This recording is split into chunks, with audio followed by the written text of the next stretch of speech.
Good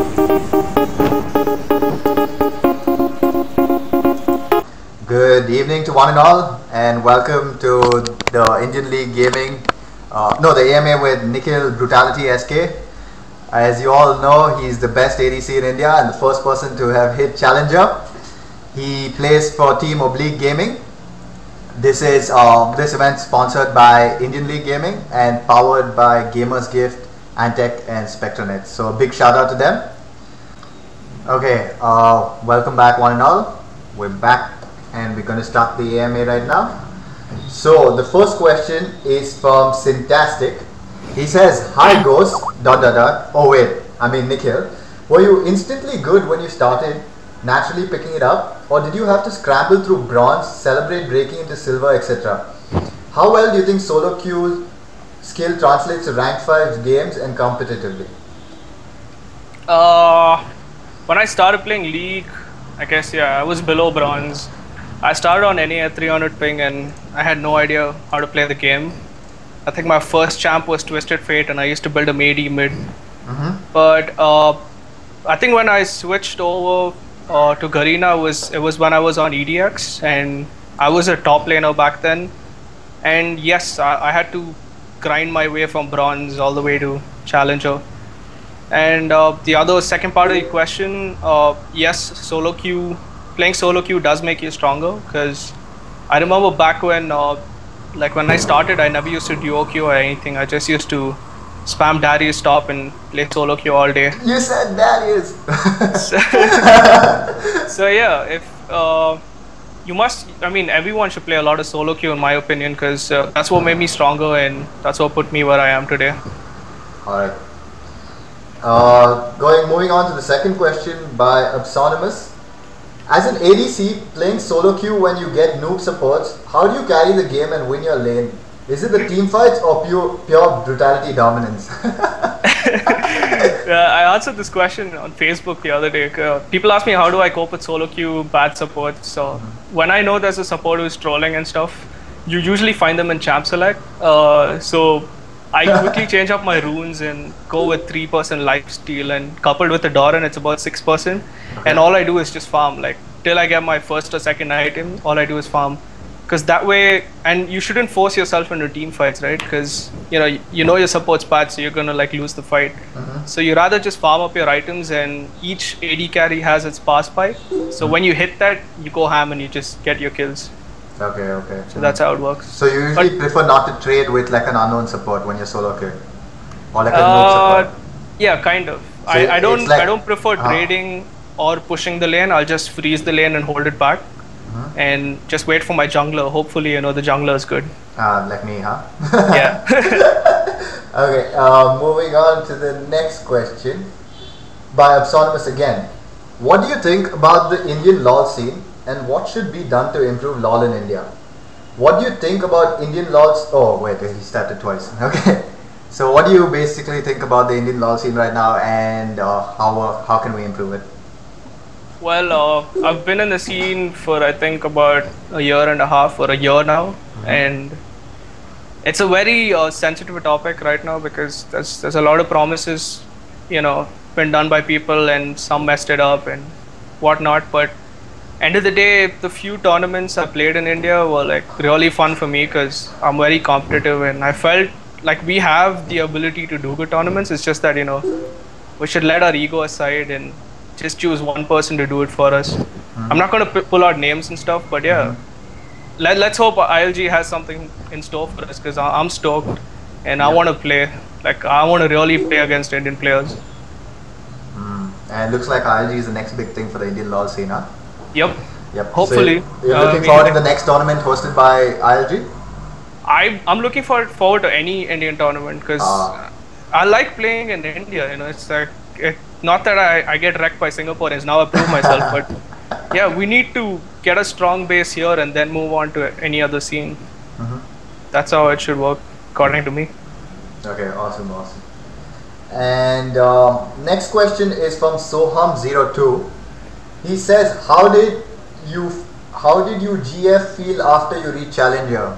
I don't know. I don't know if he's talking about your girlfriend or he's asking you how you felt. I'm single as fuck, dude. Like, yeah, I have a good couple of friends, but yeah, no relationships as of now. I think that's what gave me the free time to like focus on gaming. But yeah, Okay. I'm bad at relationships. Let's just put it that way. And if he was talking about how did you feel after reaching Challenger, what would your answer be about that?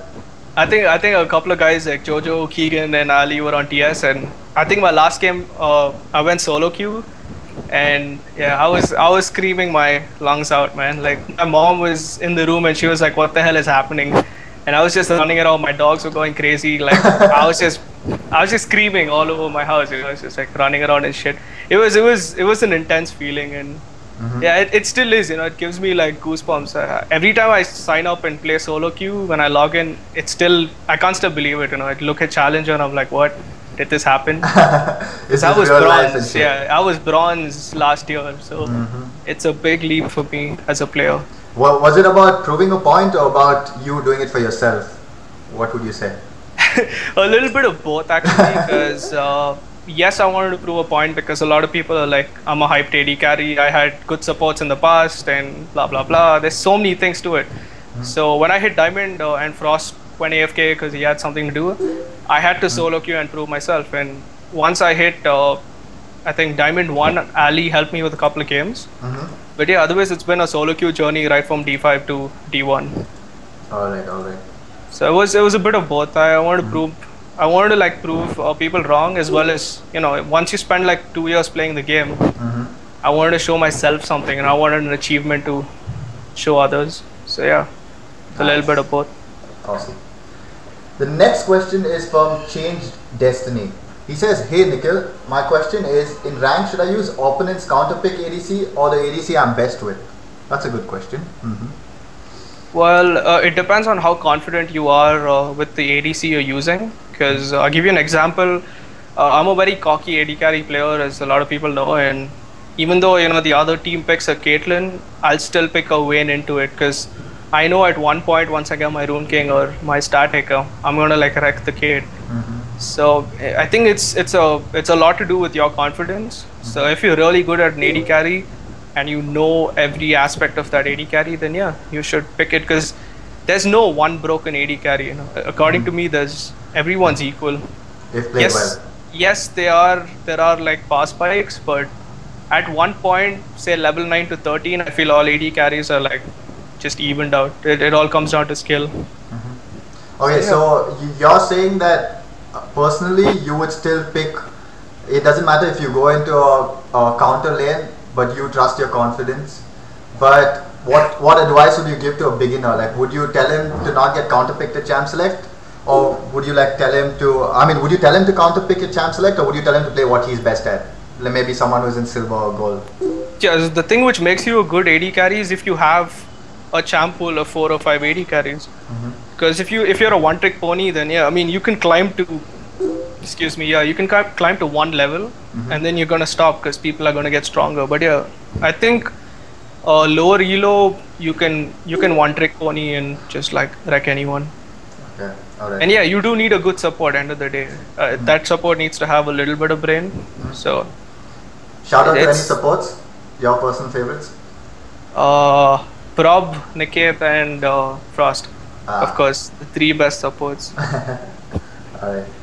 The next question is from Anant Endless, and he says, "Why League over Dota?" For the people who like tuned in now, I was a Dota player for 3 years, so it's not a question of whether League over Dota. It's just my close friends quit Dota after college and started playing League, and that's how I got dragged into it. And yeah, actually studies came in the way, and then once I lost touch with Dota, I just thought I'll pick up a new game. Okay. And yeah, for the people who want to know, my MMR is 4.1k now in Dota 2, so yeah, I don't think it's that bad. Alright. And moving on. How important is the role of supports in lane? Do you feel supports deserve more credit for making plays, or ADCs deserve more credit for being able to secure the kills? This is from Stevie Ons. Supports, man, any day. Like, supports need so much credit. I'm telling you, like, I wouldn't be a challenger if it weren't for my supports. Yes, there are certain games where junglers carry me and mid carry me, but end of the day, dude, supports. It's like if you synergize with your support, you're gonna win bot no matter what. Like, I'm gonna come out with a few more videos. I'm already working on clips now, and it's with Nikhil. That's mechanics. So you guys will see what I mean. Like that dude is so strong on his support. It's the only reason I can even make my plays, because I know there's a strong support backing me. So yeah, credit to all the supports. Awesome. And to all the good supports, let me correct that. There are scumbag supports who go like Dota and ring level 1 and stuff. And then fail and then make the lane. Yeah, harder. and then they just like, they get wrecked, so yeah. They're like, so hi, I'm AFK. Yep.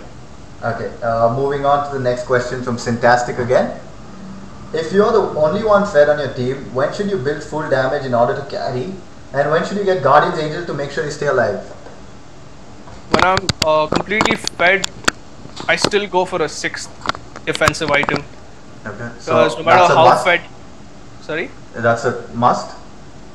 Not exactly a must. It's like if you're super fed and if you have supports who can save you like a Zillion or someone with a shield like an army or some disengage, yeah, you could go full damage, but it's very advisable to build a 6th defensive item, be it a Banshee or a GA, because you know, you can... AD carries are always cocky when they're up on like 20 kills.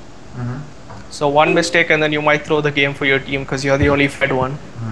So yeah, and the option of building a GA is I only do that on champs who don't have an escape. Someone like a Kog'Maw or someone like, I think a Quinn. I don't know, there's only a handful of carries. Or a Twitch. And it also depends on the other team's composition. If they have someone to jump you with, you know, like an Irelia or a Kha'Zix. Okay. So yeah, it depends on that. Alright. So either if there's no escapes or if I'm going to get jumped on. Okay. That's the only scenario to build a GA. Alright, so now before we move on to our next question, I'm going to stop you for a while and I'm going to tell you that this is for the viewers. It's now time for our first giveaway question.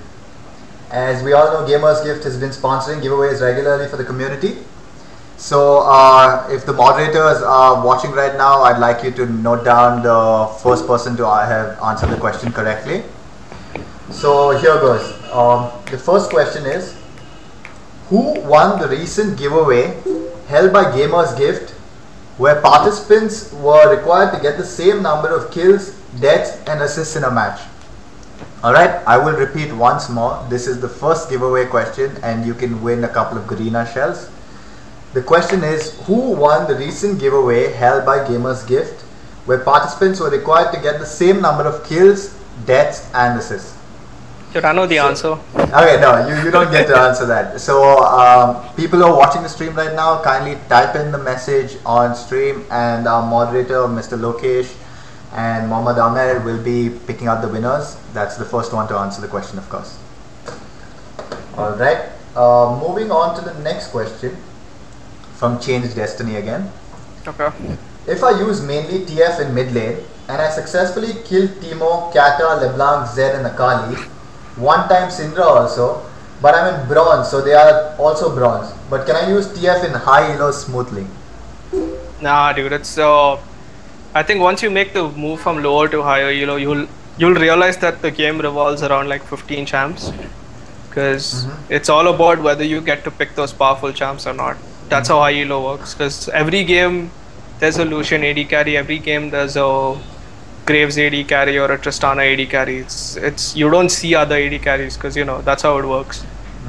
You need to learn all the powerful champs, and a quick tip I can give is every week I look at champion tier list. I think it's on Surrender 20. So if you just Google champion tier list, it shows you the list of 5 champions which are in the god tier, and I suggest you practice them if you want to get good at the game, because those champions have insane power spikes and they're really strong because of nerfs or buffs in the patches. So yeah, I suggest you stick to that, because TF AD or TF mid is not going to cut it for you.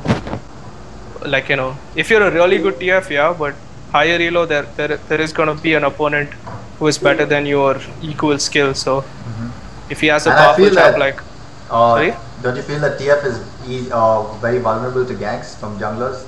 Yeah, true that actually, because TF is really weak early on, and the only way he can ever farm up is either if he's really good at CSing or if he gets a couple of successful ganks. Okay. So yeah, it depends. If your skill level is good, if you're confident, yes, you can pull it off. But I suggest, I mean, there are other champions, you know. There's a strong Oriana mid. There's LeBlanc. There's, I don't know, so many other champions you can play. Yeah, there's Fizz, there's Syndra, there's Ari. Syndra is really strong, and I think a good Syndra can take any good TF level 6. So yeah, there are other options for you. So you should probably explore them instead of sticking to one champion you're good at. And as an ADC yourself, what would you say about a TF mid lane? Considering every time he's going to have ult, he's probably going to port in bot and try and kill you, right? So it depends. Usually when I play against a TF, I don't tend to push lane. I'll tend to freeze it somewhere along the riverside, because then you can juke, like, you know, you can juke back to your tower. It's just one gold card for 1 second, so you can either flash out or juke back. And if you're like really pressured by a good TF, I suggest warding the brush behind the buffs. Usually TFs have to walk down, say up to Dragon, I think, to you know, telebot. Or to like the Wraith camp, so maybe yeah, you can to ward the Wraith camp. bush. So yeah, if you behind. ward one of those, I think you're safe. Because you'll know he's coming and then you can just back off. Okay, we have a question from Pranjal Birdie out of the blue. He says, "What's up, Birdie?" He says, I used to play Kate for a while and used to go full crit build, but still I just used to feel like I don't do any damage at all. But I've seen your Kate so many times and it used to do insane damage. And like, how? He's just so confused right now. It actually depends on your build, because the crit build is solely of crit chance, right? So if you have an IE and a PD, it depends on how many times you can hit in that, you know, that duration of a team fight. So the more you hit, the more chance of getting a crit. That's how it works. So you might go full crit chance, and if you're kiting and missing hits, then that reduces your damage percentage. So when you go crit Caitlyn, you need to man up and stay in the team fight as much as you can, rather than going back and trying to ulti or use spells. Because most of the Caitlyns I see, they try using Q and W and ganks. Which is very stupid, right? Because you dish out really so much more damage auto attacking. So you can just auto attack and kite your way rather than trying to, you know, use spells. That's what I think the damage difference where you're talking about. Alright. And the next question is from SparXX. He says, how do you handle a full-on dive comp? Not just in team fights, but I've seen teams 4-man gank bot just to shut you down heavily and keep doing that repeatedly. I think you know what he's talking about. Neck breaker. Yeah, so shout out to Jojo, because these guys you know, gank me 24/7, but you need to realize that in a team game, when 4 people are ganking you bot, there are 2 options. One is your jungler and your mid can counter gank, or your top can take a tower and a mid can take a tower and just keep pushing, right? So yeah, it depends. Some games I might get shut down 0-6, we'll still win and people are like, what the fuck? But that's the thing, it's a team game. So you need to understand that if I'm getting ganked bot, you need to pick up objectives mid and top. So once they get stronger, they're obviously gonna like push up their lanes, and then I'm gonna get breathing space. So I'm gonna eventually farm. Unless they shut down, there are some teams we faced in Singapore where they shut down bot, then immediately when it shut down mid and they shoved mid and bot. So in that scenarios, you're really like lost unless your top lane is really good. So yeah, it depends on how your strategies. You can't just keep shutting down bot. You need to shut down other lanes as well. But everyone finds you like the biggest threat in the team, so they tend to shut you down first always, right? So that's a good thing. That's why most of our comps revolve around either it's like the protect, brutality, or exile protect comp, or it's always like a disengage comp, because they know I'm going to get camped. So in team fights, when we have a disengage or a protect comp, I can always go ham and then just like, you know, I can farm up. Alright. Okay, the next question is from Kekai for you, and he says, why do you not play Dota? Because its meta is not forced by its game developer. That is really stupid. How is Dota meta not forced? It's literally forced by this whole championship called the TI4, Because I played solo queue, I played party, and I know how it is. Because every game there's a tinker, every game there's a panda, every game there's a tide hunter. And you're telling me that's not forced by your developer or your so-called players? Because Dota is so broken, man. They buff everyone and expect you to, like, I don't know, I don't get it. If you're talking about forcing the meta, I think every game does that to you. And Dota does that more, because you watch one TI4 and next thing you know, everyone's playing the same champions the world champions are playing.